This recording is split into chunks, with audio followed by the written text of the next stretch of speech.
Welcome back to New Lucid. Today we'll be taking a look at the January, a sleek mid-range 60% utilizing the tried and true gummy O-ring mounting style. Thanks to Artemis Design Studios for sending over some Hyperglide browns and TX stabs to build this board with. I've been meaning to make a brown build. Next up in here are our inner parts, including an aluminum plate, PCB which won't be included in the base kit, O-rings, and daughter board. Finally, our board itself, wrapped in this Geon microfiber.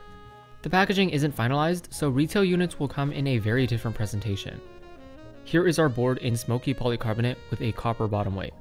So let's get some info out of the way before I get to the build.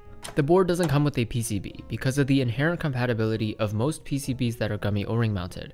Thus, people might already have a compatible PCB sitting around, and they're not hard to find around the internet either. However, H60 PCBs will be sold alongside the board for no more than $40 to $45. They will come without reset switches, as proto units had issues with the reset switch being tripped when bottoming out with a soft plate. A PCB being $40 to $45 combined with the base kit price of $265 for blue, red, smoky polycarbonate, or clear polycarbonate brings the total price to no more than $310. In here are our TX stabs lubed with 205 grade 0 and BDZ. I'll add on the aluminum plate and install MX browns lubed with 3204 and filmed.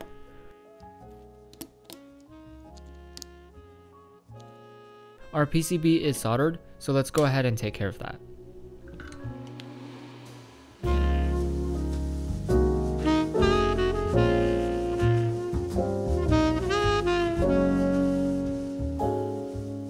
Since this is gummy O-ring, our assembly is super simple.